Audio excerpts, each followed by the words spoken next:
The sheriff, charged with murdering his friend who's a judge, appears in court to enter a plea to the charge. I have new information in the case of the former sheriff, Mickey Stines, and where the case goes from here.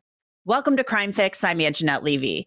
Mickey Stines made international news when he was arrested and charged with murdering his friend of many years, Judge Kevin Mullins.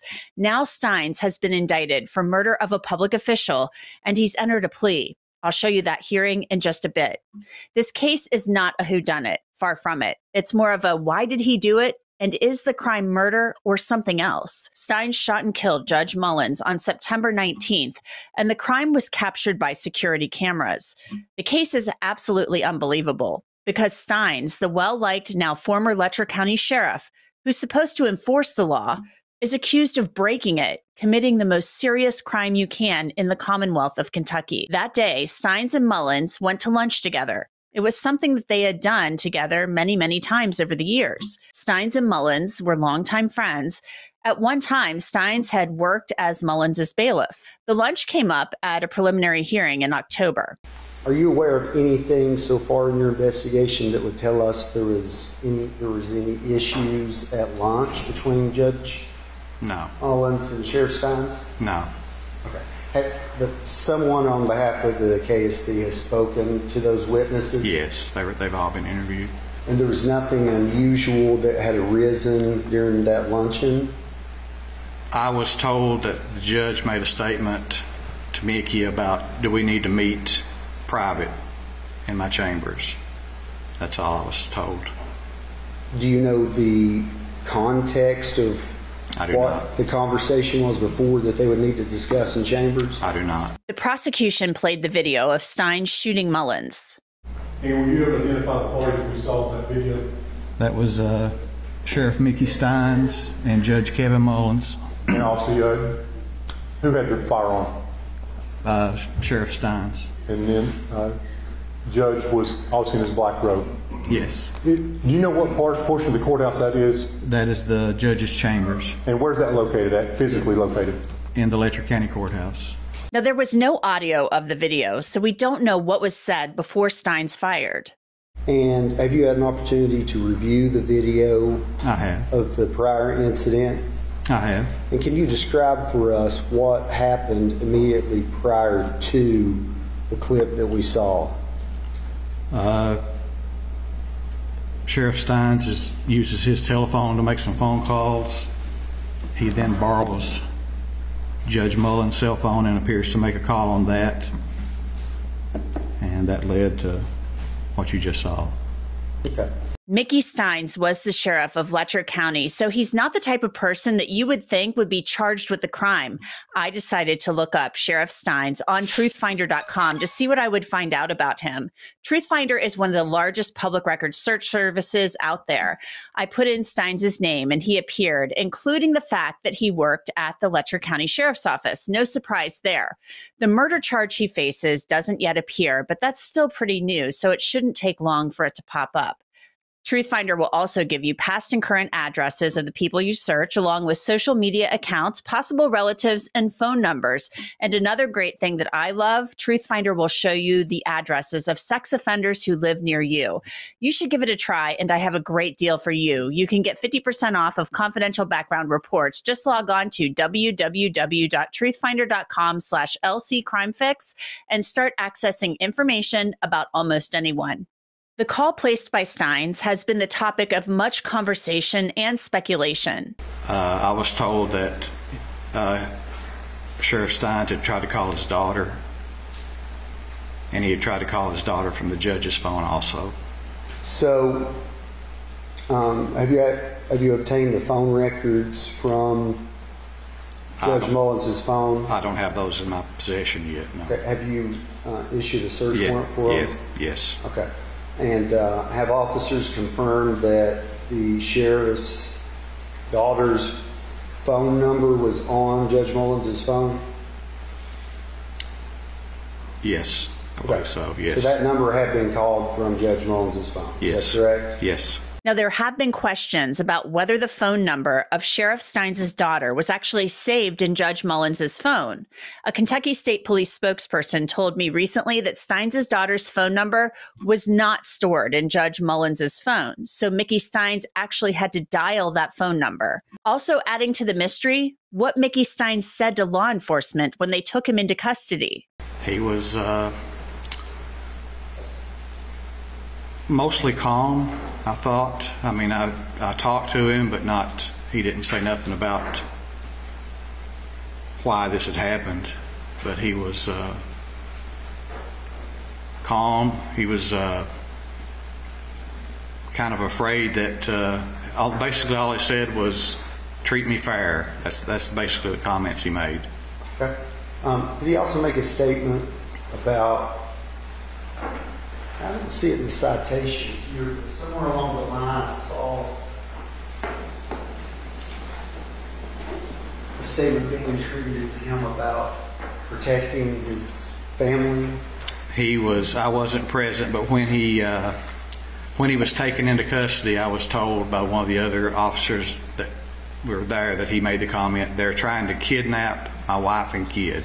That was a stunning comment, and it had people wondering what could have been going on in this small town. Kentucky State Police tell me they're investigating every possibility.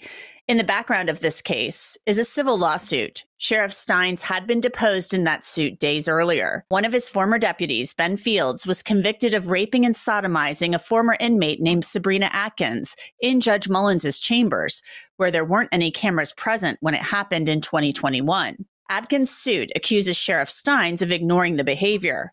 Stines' lawyers had previously told me that their client was receiving an outpouring of support from the community. What I am amazed by are the stories of Sheriff Stines transporting juveniles and stopping at the McDonald's drive-thru to get them food and to take care of people who were, who were having difficulties in getting food and taking it to their house. I've heard from drug addicts and recovering addicts who attribute their sobriety and their success in life to Sheriff Stines' efforts. Now, that is important to us because, again, there is something, and we want to know what, and we're continuing to do our own investigation, but ultimately the Commonwealth has to give us the information to understand what would make this man who has served so honorably in his community to get to the point where he felt the only thing he could do to protect his wife and daughter is to take action on his own. Now to today's arraignment and Sheriff Stines entering a not guilty plea to the charges. The former law enforcement officer walked into court in a gray jail jumpsuit, handcuffed. We'll waive a formal reading and enter a not guilty plea at this time, Judge. And you're satisfied that Mr. Stines is aware of his rights? Yes, and Your the Honor. nature and substance of this murder charge? Absolutely, Your Honor. Yes. It's a formality, but Stines' lawyers filed a notice to preserve all evidence. The judge ordered Stines held without bail.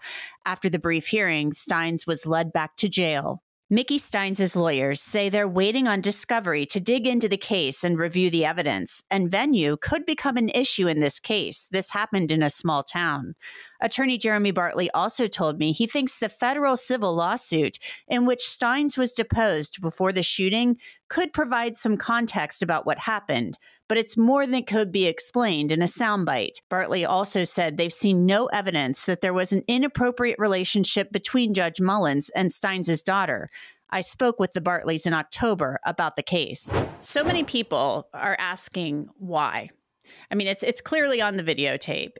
He's pleaded not guilty in the lower court, but why? That's the big question. And you asked a number of questions under cross-examination yesterday, Jeremy, about the daughter, about her phone number being in Judge Mullins' phones. Where were you going with that line of questioning? There's been a lot of talk in that small town, but not a lot of concrete answers about what may have been the impetus for this. Well, I mean, our investigation is still ongoing, and I would hope, given the incomplete answers we got yesterday, that law enforcement's investigation is ongoing. At this point, we don't have a complete picture, but what I think was apparent very early is that there was a sudden inflammation of emotion that transpired in the moments just before the tape came on in the clip that we saw. And so this tape was edited to cut out anything that happened just prior. And we think the moments just prior will tell the whole story.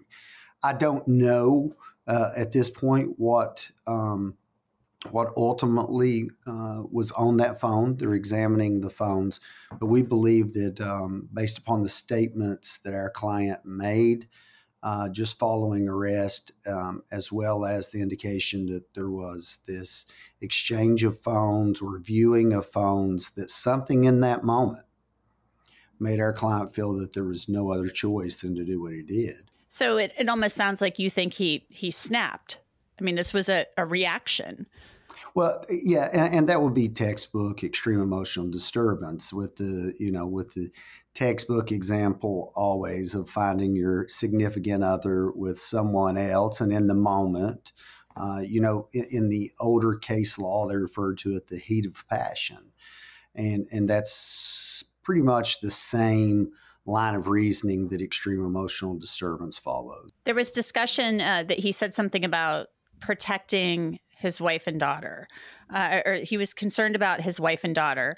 And then you were able to elicit that under the questioning of the lead detective, that the daughter's number, and she's a minor from what I understand, her phone number was in Judge Mullins's cell phone. I don't know if that would be unusual since they had been friends for many years.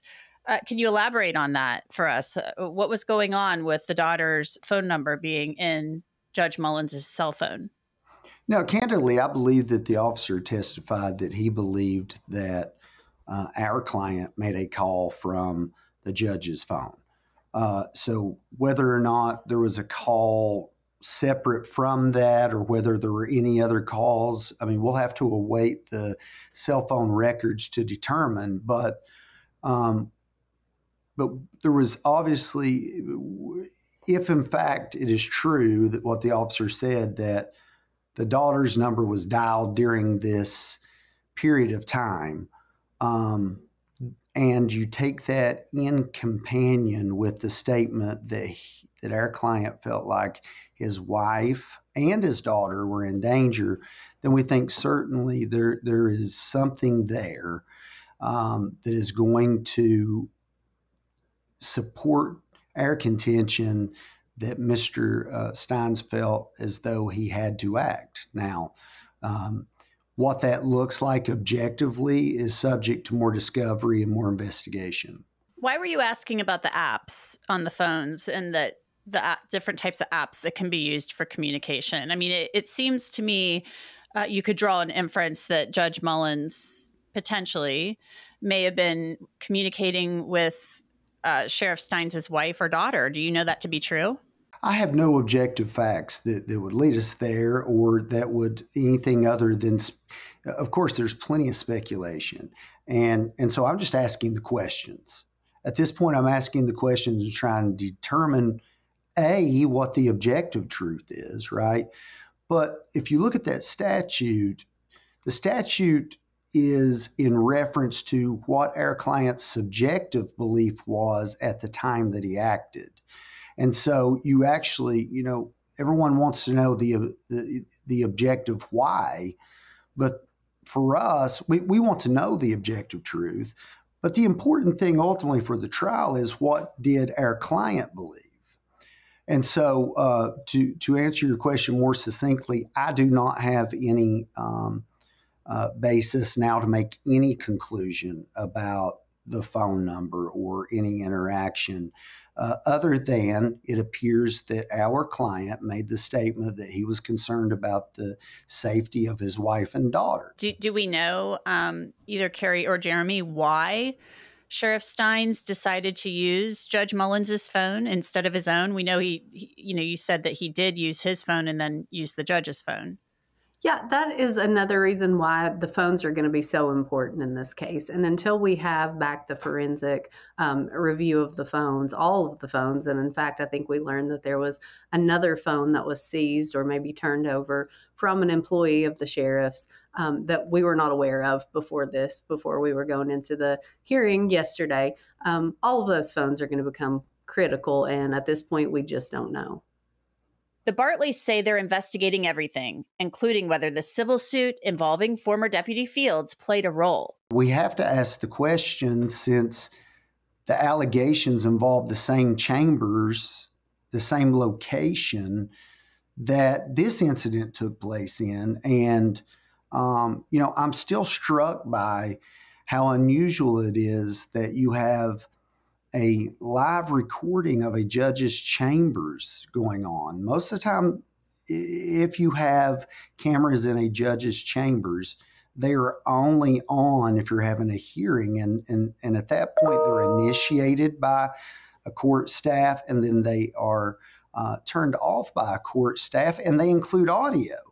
But I don't know of another judge that would have had a video camera recording him 24/7 or 9 to 5, however long he's in the office. Now, we've had some information that these cameras were put up after the lawsuit and after the conviction of a deputy for some sexual crimes that he committed in the judge's chambers, these same chambers. So again, we're asking the questions too. And so far, no one will give us the answers. There are a lot of rumors floating around that small town, and one of them has to do with Sheriff Stines' daughter. And we know that she was interviewed by law enforcement in the presence of her mother. Do we know, is there any indication that there's some investigation going on related to that? Kentucky State Police have kind of said they are looking into kind of everything and whether or not there may have been something going on that was untoward with his daughter. Are you aware of anything? We await the results of the investigation ourselves. I don't know anything more than we heard yesterday at the hearing in terms of what that evidence may look like. We don't know. I mean, we're not at this point. We're not making that allegation at all. We are trying to understand why our client felt that he had to protect his wife and daughter, as he told the officers that day. And, that could be one, that could be based upon one factor. It could be multiple factors. And again, at this point, we're trying to, we don't want to speculate. I'm not going to speculate about anything. Just because there are these salacious rumors. I'm not going to get into that or speculate about that. Because for us, the examination is, did our client believe at that time that he either acted in self-protection or that he was so emotionally overcome that he was unable to control his actions in that point? It's based upon his subjective belief. What ultimately is objectively true may be important to know, but the focus will be on what our client believed at the time he had to do. Despite Sheriff Stines being charged with murder, the most serious offense a person can face in the Commonwealth of Kentucky, the Bartleys say Stines is receiving a lot of support. Sheriff Stines has, you would not believe the outpouring of expressions of support for Sheriff Stines. Again, ultimately, no one is going to ever say, we're never going to say that, that this is a beneficial thing or a positive thing that a man was killed. It's a tragic thing, no matter how we look at it. And just because we represent the sheriff, anytime there's a loss of life, that's tragic. Well, it's certainly still very early on. Jeremy and Carrie Bartley, thank you so much for coming on. I appreciate it. Thank you for having us. And that's it for this episode of Crime Fix. I'm Angenette Levy. Thanks so much for being with me. I'll see you back here next time.